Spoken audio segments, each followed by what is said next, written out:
আসসালামু আলাইকুম এভরিওয়ান, আশা করি সবাই অনেক ভালো আছেন। আজকে আমি নতুন আরেকটা রেসিপি নিয়ে চলে এসেছি। এটা হচ্ছে চিকেন বান। খুবই সহজ করে চিকেন বানটা তৈরি করা যায়। প্রথমত আমি এখানে 3 কাপ ময়দা নিয়ে নিয়েছি, তার সঙ্গে পরিমাণ মতো চিনি, লবণ এবং ইস্ট নিয়েছি। এখন এটাকে হাত দিয়ে ভালোভাবে একটু মিক্সড করে এখানে আমি তেল অ্যাড করে নিচ্ছি এবং তার সঙ্গে একটা ডিম অ্যাড করেছি। দেন আমি এখানে কুসুম গরম দুধটাকে অ্যাড করে নিলাম, সেটাও পরিমাণ মতো অ্যাড করে আমি এটা হাত দিয়ে একটু মিক্সড করে একটা ডো রেডি করব বানের জন্য। এবং এখানে ডোটা অলমোস্ট রেডি হয়ে গিয়েছে। এখন আমি একটু এখানে তেল অ্যাড করে দিচ্ছি যাতে ডোটা সফট থাকে, এবং এটা আমি 1 ঘন্টা এবং এর বেশি একটু সময়ের জন্য ডোটাকে রেডি হওয়ার জন্য এটাকে ঢেকে রেখে দিচ্ছি।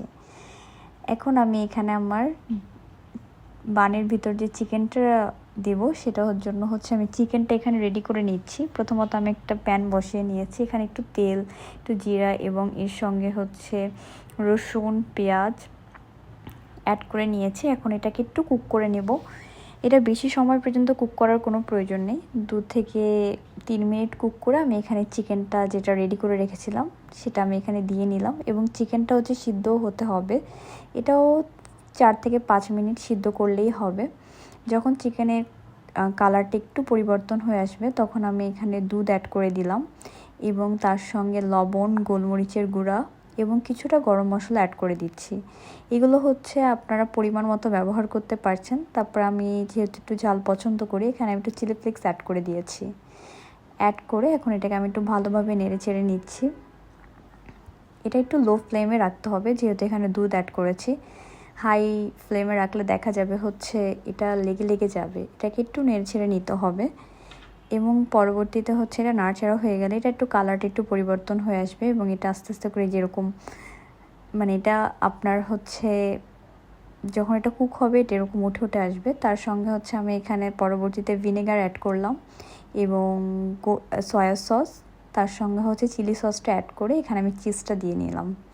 চিজটা দেওয়াতে এটা টেস্টটা খুবই সুস্বাদু এবং খুবই মজাদার হয়ে থাকে। দেন এখানে একটু চিজটা মেল্ট হওয়া পর্যন্ত একটু অপেক্ষা করতে হবে এবং এটাকে আমাদের নাড়তে হবে। চিজটা মেল্ট হয়ে যাওয়ার পর্যন্ত এটাকে একটু নেড়ে ছেড়ে নিতে হবে। চিজটা মেল্ট হয়ে গেলে এটা আমাদের রেডি। এখন এটাকে আমি সাইড করে রেখে দিচ্ছি এবং যে ডোটা আমি রেখে দিয়েছিলাম সেটা 1 ঘন্টার বেশি সময় হয়ে গিয়েছে।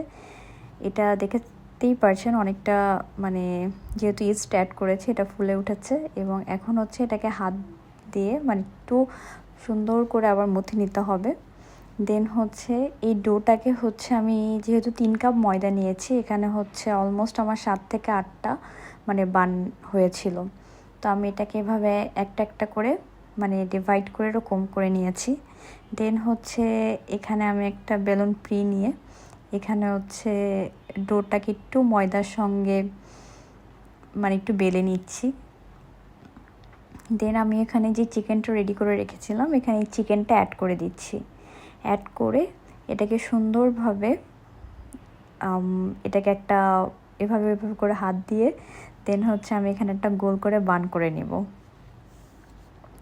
এখানে আমার বানটা রেডি হয়ে যাওয়ার পর এভাবে করে আমি 7 থেকে 8টা চিকেন বানের জন্য আমার বানটা রেডি হয়েছে। দেন আমি এখানে একটা ট্রেতে একটু ময়দা নিয়ে নিচ্ছি।